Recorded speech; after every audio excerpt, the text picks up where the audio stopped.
All right, post BWR with the man Michael Marckx. We're excited to kind of talk with each individual winner of these awards that were handed out, and kind of want to hear Michael's point on like what the awards are, what they mean, and kind of the people that we got these awards to, and from there we will go into like their interview with them. So, Michael, let's kind of take us a rundown through each award and what you believe they stand Yeah, for.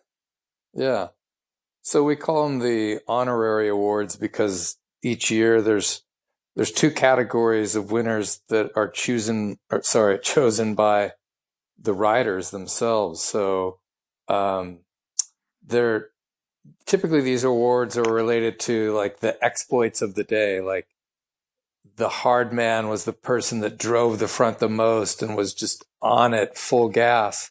Didn't end up winning because they left most of it out on the road, but like contributed to the race in meaningful ways. Same for the hard woman. Basically people that are just giving of themselves, maybe for a teammate, but maybe just because they're just trying to animate the race. And then the Kudos Award, that one typically was given out for the rider on the day that exhibited the most amount of spirit. And Kudos is really the Udo Award for Udo Hines, who was our friend, a local guy that we used to ride with. He loved cross. It's actually German. He started racing cross as a young man, eventually moved to the U.S. and lived here in North County. And we used to train together quite a bit. We had a cross course in my neighborhood, like literally in the front yard of my brother's house, and we would all go down there every Tuesday night and race that course.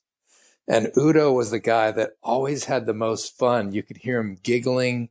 He had this infectious laugh, and was never bummed. Like he always had a positive outlook on everything. And thus, we we would call him Kudos instead of Udo. Um, Sadly, about 4 years ago, he was riding with some friends through Camp Pendleton and was run down by a North County Transit District bus driver who was known for his aggressive driving. Not only did he maim Udo's friends, but he killed Udo. And ever since then, we've been doing an annual memorial ride for Udo, but BWR has turned his spirit and his legacy into the Kudos Award. So to me, these two awards are the most important reflections of the spirit of the Belgian Waffle Ride, which is being in the moment, being happy, being a giving person in service of others, being positive. And the Kudos Award and the Hard Man, Hard Woman Awards are both representative of that spirit that we hope everyone brings to the event. So this year, the winners, it wasn't necessarily about what they did on the day, although one or two of them, it's definitely true that what they did on the day was amazing and noteworthy. But all of these people, their exploits transcended the day. They had more to do with their approach the last year than the actual day. So I was going to share with you each of the different winners. The first Hardman Award is similar to Chris's story. It goes to Ryan Dahl, who's actually won the Hardman Award a few years ago for being in service to others, for his great spirit. But this story is just one of the most amazing comeback stories of any of us have ever heard. Less than a year before the BWR, Ryan was involved in a terrible bike accident and broke his neck and had to have his C5, C6, C7, T1, and T2 vertebrae fused together. It's the kind of injury that leaves a lot of people in a wheelchair and forever changed, but not Ryan. So Ryan came back and did amazing things to get there, and then did even more amazing things on race day. One of the recent winners of the Hardman, Ryan Dahl. Ryan, how are we doing today? Good, John. Yeah, stoked to be on the show. Thanks for having me. No way, of course. I mean, you have a pretty amazing story coming into the BWR, and then you had a great ride in it. Um, so I mean, we put it out there on social, of course, with what happened to you and your kind of journey, but maybe like to those that don't know, or maybe we can get a little more in depth. Like, let's kind of go back a little bit and what kind of happened to you? Like, let's talk about this injury and like kind of how it led to the BWR. Yeah. First off, I was completely shocked and surprised to get the hard man and just, you know, besides myself, I was actually lost for words. It was a funny story. I was in NorCal on this incredible mountain bike ride, and I got the new Garmin, and it's just like it's right out of a movie, right? Like you're on this beautiful trail in a redwood forest. I looked in on my Garmin, and it was my buddy Brent Prenslow. He's like, "Hard man, congratulations!" And I had to stop and I paused. I'm like, "Wait, no, I don't think that means what I think it means." And then I pulled over and checked my emails and like saw the announcement, and it was like surreal, right? Like if you know my story and where I was June 2018 to where I am now, you wouldn't believe it. It's like it's just incredible. So so backing up a year, uh, it was a week before my birthday in June. I went on the Swami's ride, and it was this fun kind of banter we were having. We being some of the Southern California cyclists, and we're having with some of these guys from Orange County, and the Orange County guys are going to come down and teach us guys how to ride. It's just it was going to be a spicy Swami's ride, and we headed out and just I was kind of hanging out the back, just minding my own business, just relaxing and chatting. And out of the blue, I saw the group start to swell, and I guess what happened was somebody lost a bottle and it went into their wheel, and it caused this kind of swelling of the group. And before I knew it, people were crashing, and I was I was just kind of like nonchalantly like, well, I'm just going to skirt the outside of it. And at the last second, I didn't even touch my brakes. I think we were going over 30, like 32, and a bike just shot out, and then like it immediately sheared my forks off, and then I just headbutted the ground. Yeah, I just What what and I part of the ride didn't. was that first one on the That course, was if on people like know? it was on La Costa Avenue, which is it's not even it's just getting started. Okay, Um, yeah, definitely go. and You're so rolling through there though, pretty good.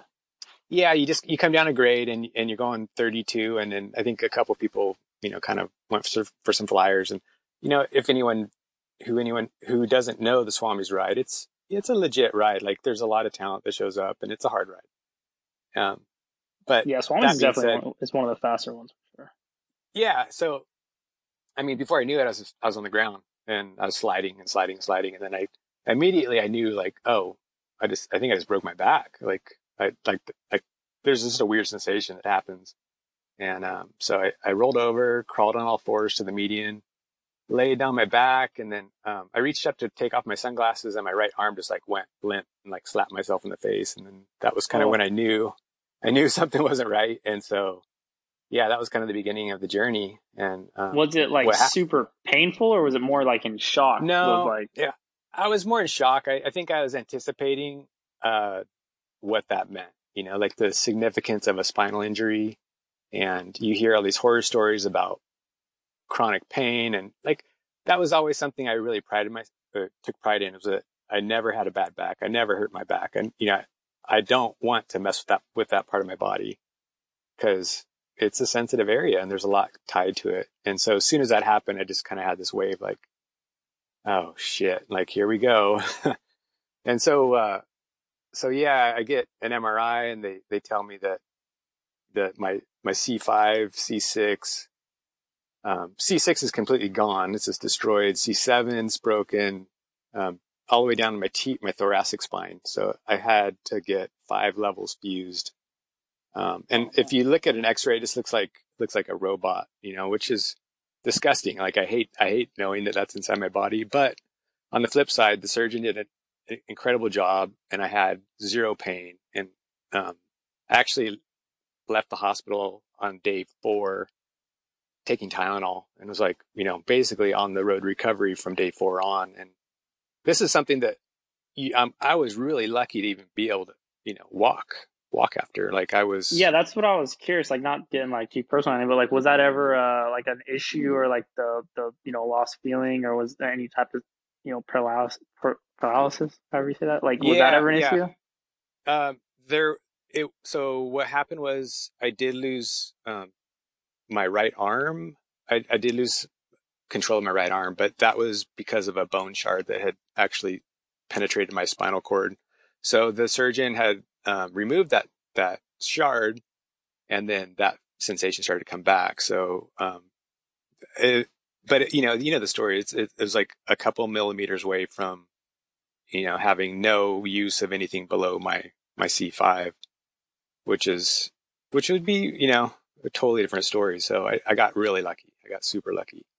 And from that point forward is just, on the path to, just like everyone says, you self-discovery, you really start to like, you're in a dark place. And so you have to really dig deep, and, um, you can either digress and kind of go into the self-pity mode, or try to find the silver lining in this whole thing, and start to grow from it. And so I think that was really the most significant thing in my life, is that it was just this massive catalyst to start growing, on a personal level. And so, So, yeah, I mean, that was a year, not quite. It was maybe 10 months before Belgian Waffle Ride. yeah, that's what I was getting. I was wondering like the timeline on that. So, what kind of like summarize it? Like, you leave 4 days after in the hospital. What does like what's your recovery look like, as far as from just doing your basic stuff, to being able to get back on the bike, to being able to start training again, to being able to back to your normal like regimen of like riding? Yeah. So you're, since they went in and repaired everything with hardware, that injury was secure, like stable. So I didn't have to wear a halo, but I was in a neck brace, and I had to be in a neck brace for, I think, 6 weeks was how long that took. Um, and the whole point is that I needed to wait for these bone grafts to start taking, you know, um, to kind of tighten up all the hardware together.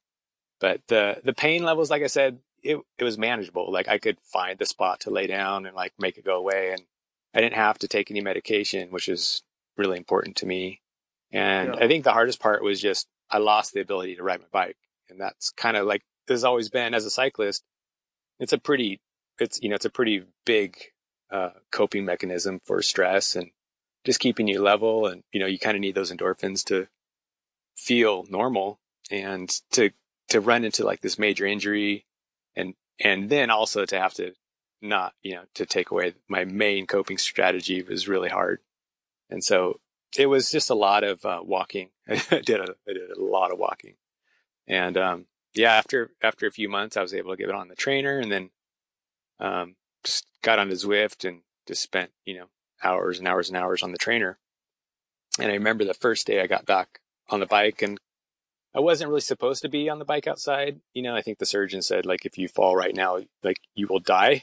So, Yeah, yeah, but it's pretty serious. yeah, yeah, it was, so, I understood the risk, and I limited my risk, and I went on safe roads. I rode by myself. I rode on a full suspension mountain bike, so there wasn't any like jarring, and I just started riding. It was like the best feeling ever, just to feel like, okay, things still work.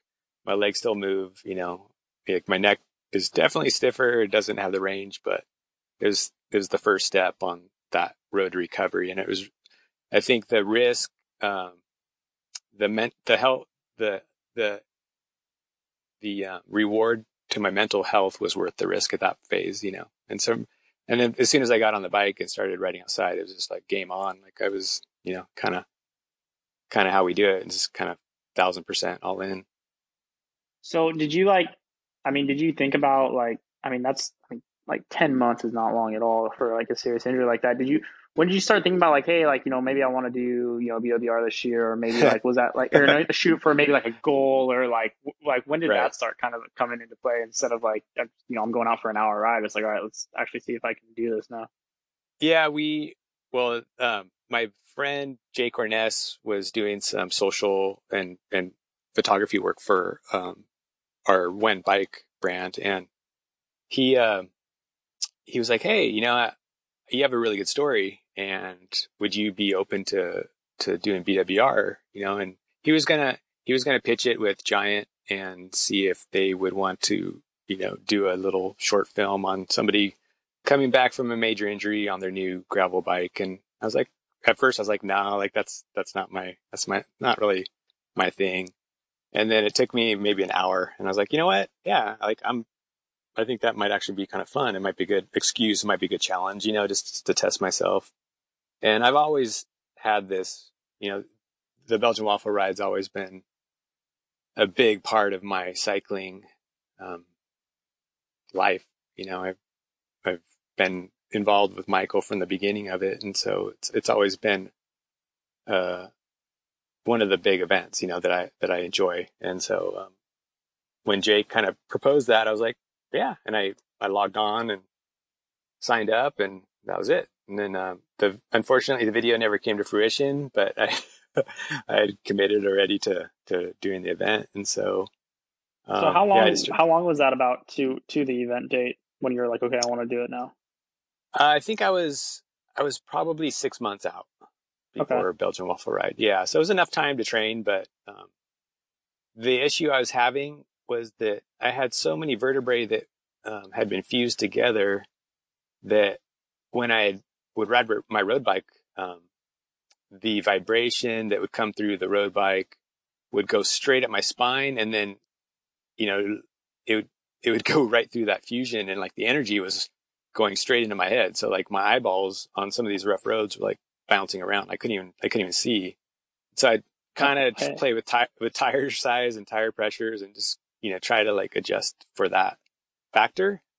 Um, but yeah, I was like, for a while, I'm like, oh man, like this maybe was a bad idea. Like I, it's like I'm riding on these roads out to Palomar Mountain. They're paved roads, and I can't even see I can't even see in front of me. Yeah, BWR is not exactly the smoothest ride in town.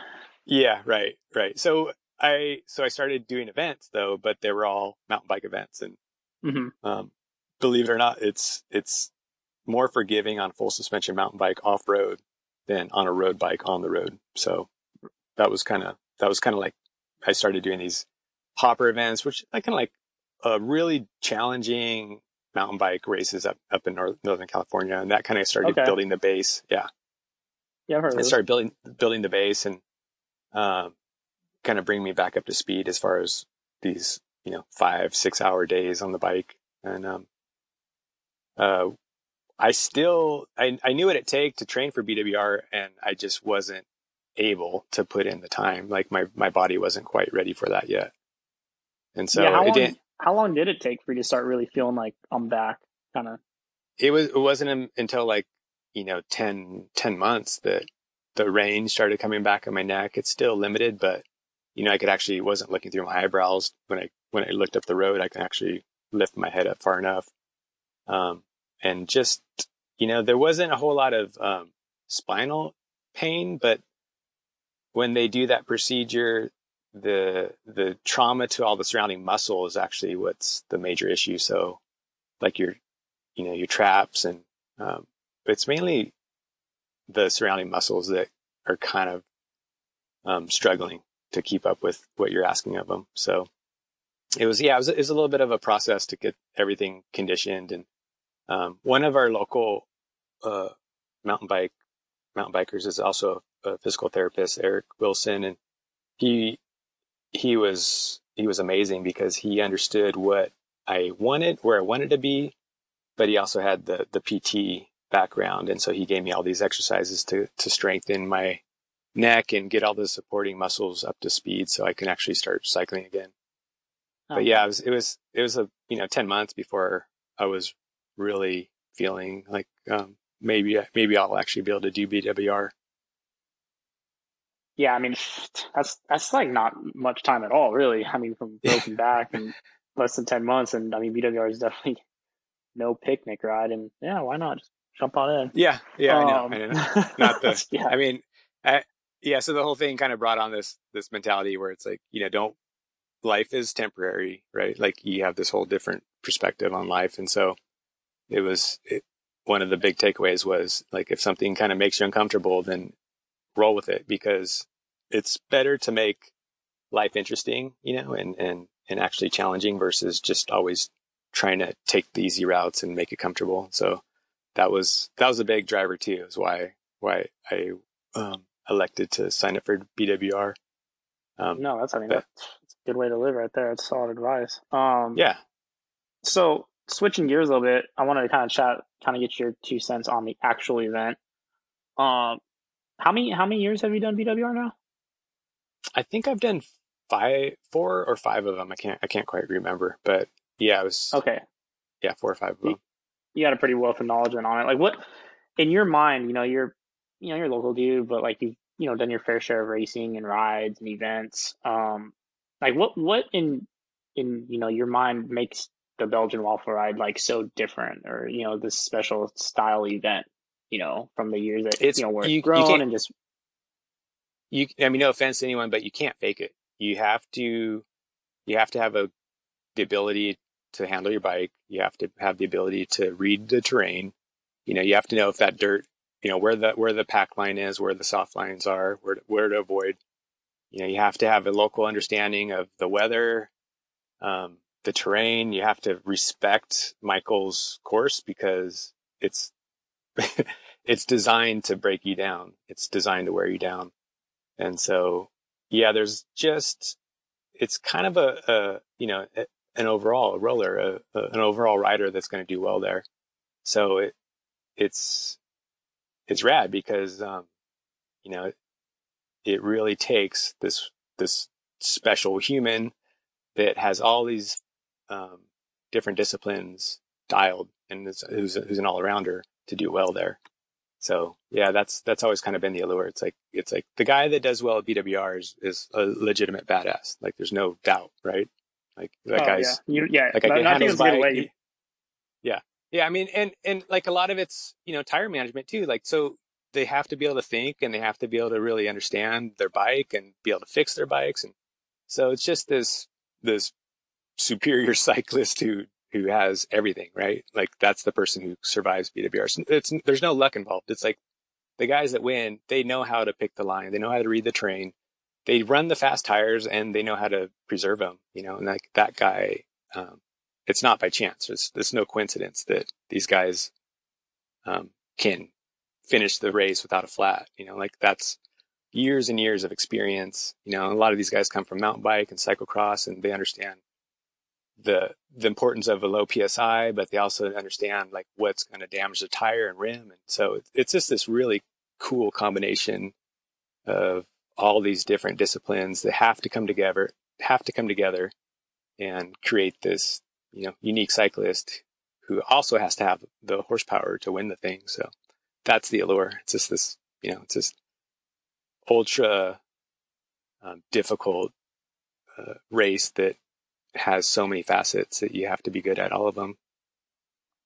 So let's say you ran into someone out of town, out of state, and you're hanging out riding with this person, and you guys start talking about Belgian Waffle Ride, and they kind of come to you and they go, hey, like, is it really hard? Like, I see the stuff they post and it seems fun, but like, is it like actually like a hard event, or like kind of what's the story like as far as like the level of hardness? Like how would you kind of explain it to that person? Well, I mean, I think in the nature of the BWR, you don't tell them anything. Yeah, you're just like, And yeah, it's fine, just show up. you just lead them to their death, but, That'd be um, great. yeah, yeah. I mean, that's kind of in the spirit of BWR. You keep your cards close.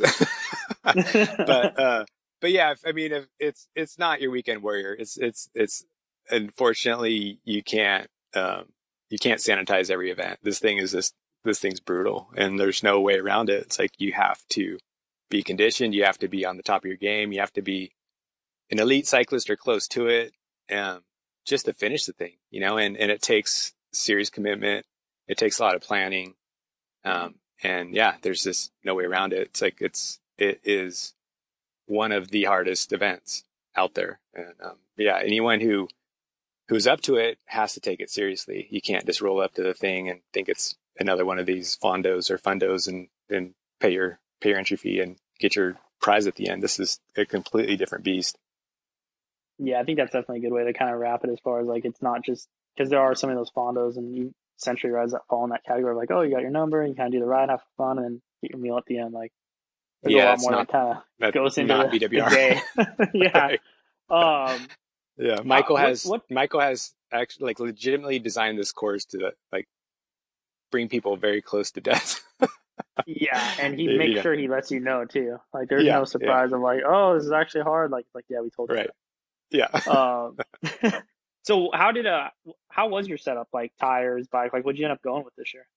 Yeah, I was really enjoying running IRCs, and then I just didn't have enough volume, so I ran with some 32 C tubeless road tires, Hmm. and just because they Like, had the volume to drop the pressure down, I was running like 44 psi in the front and the backs, and so did you um, have any tread on it, or was it like a smooth tire? no, it was a smooth tire, yeah. Okay. So I mean, I think the tread thing for me personally, I'm willing to give up a bit of safety on the dirt for rolling resistance on the pave, and so that was kind of the solution. It was a light tire that had a lot of volume, and I could run low psi, so it rolled fast because the casing was supple, um, but the tread didn't provide any more drag or rolling resistance because like there's still like the I don't know 80% 90% of the ride is on pave, so you have to be able to roll fast, and that's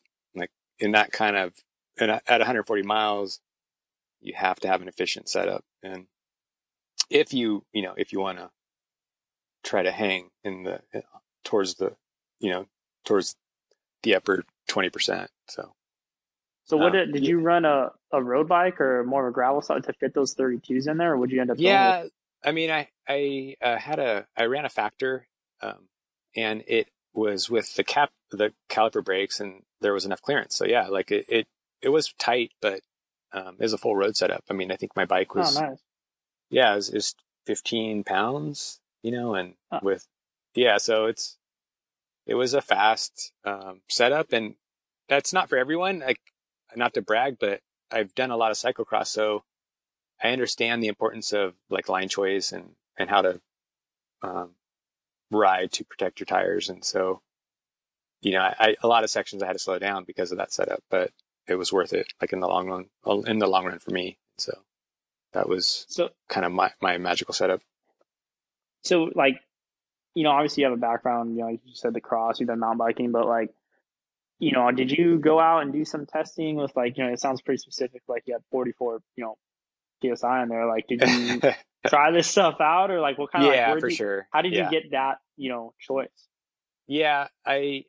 That's something I always kind of strive or enjoy is, I don't know if you look at any geek, cycling geek, in their closet, it's full of tires. And so I'm always trying different setups and different pressures. And, I think for me, the final, the final factor was I did one of the final recon rides and went out, and during the ride, I kept dropping PSIs until I felt the rim bottom out, and that was kind of new when I knew that the pressure was right, because it was plush enough to roll over all the smaller rough stuff, and I'd have to really be smacking something or not paying attention to hit the bottom of the thing out. So it was the final Belgian Waffle recon ride is where I kind of dialed in my setup, and that was also when I realized like my neck actually felt good, and it was a reminder that like why I fell in love with the Belgian Waffle Ride. It's just the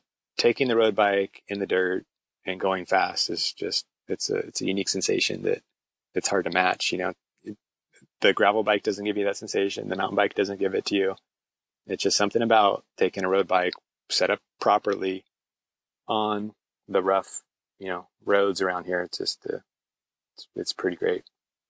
No, I like that. That's a good little tip for I haven't really heard that. Just as far as just people going out and just kind of just throughout their ride, just letting more and more air pressure down until they kind of feel that feel, or if they feel that hitting that Yeah, rim. roadies love high PSIs, and it's like it's the Yeah, cycle dude. on the cyclocross side, it's a complete opposite. The lower the PSI, the faster you go. So yeah, I mean, if I had any advice, I would say just experiment with low pressure.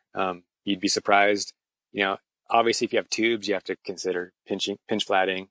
But if you're running tubeless, just and the tires are good quality and there's a high thread count and they're supple, run that pressure low. It's like there's no penalty. It's like the only penalty is like if you're smacking stuff and hitting the rim, then yeah, the pressure might be too low. But if you have the ability to pick a good line and you're going to be riding over rough terrain, yeah, drop the pressures way down, and you'll be amazed at how much better your body feels, how much better the bike handles, and how much more efficient it is over the rough stuff.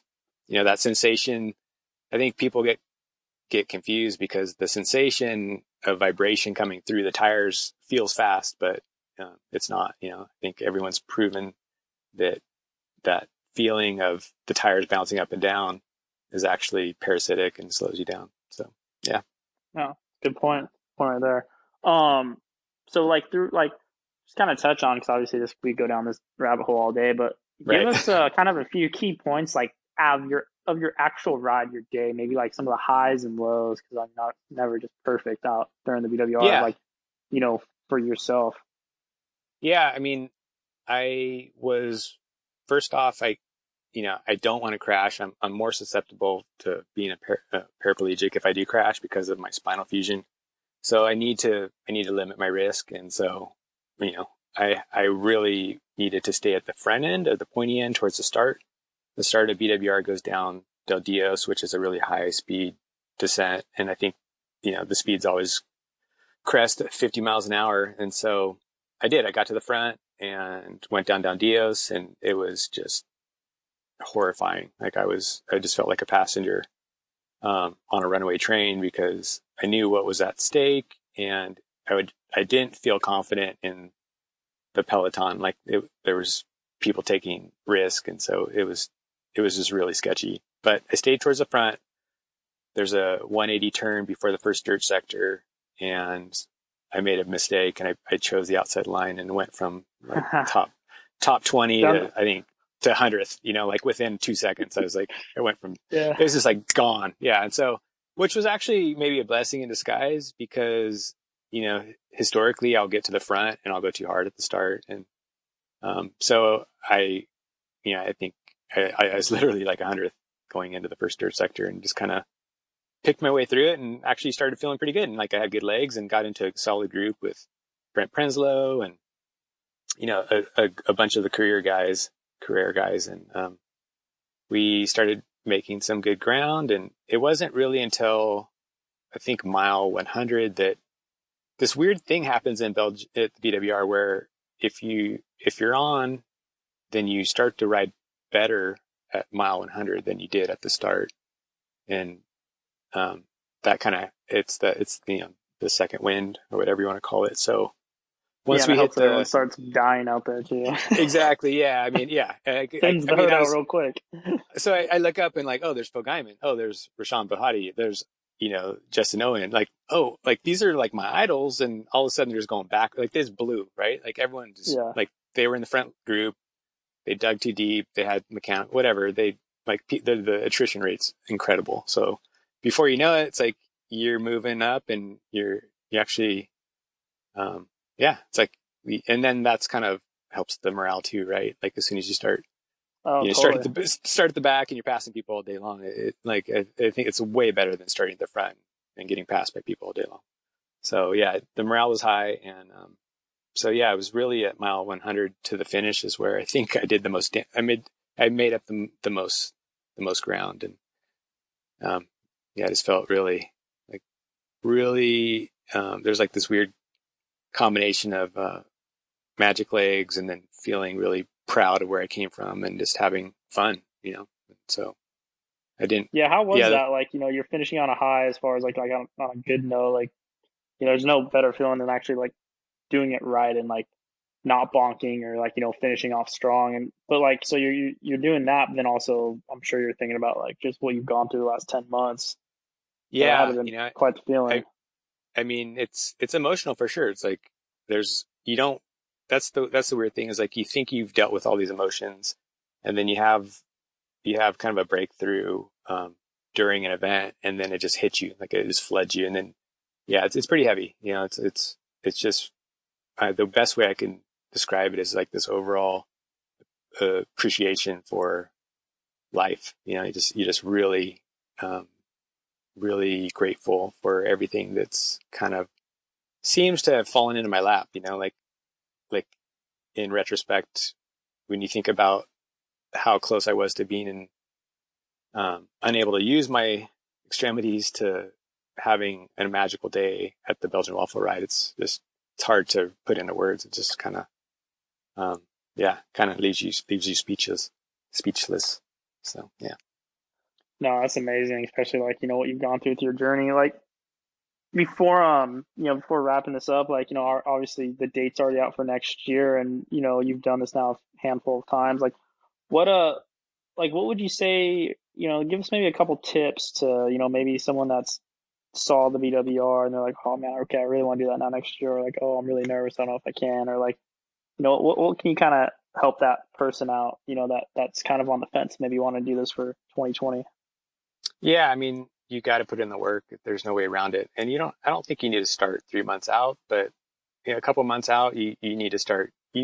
Personally, I feel you need to have at least 3 or 4 100 to 120 milers under your belt before BWR. And every time you do one, the first one, you're just completely destroyed.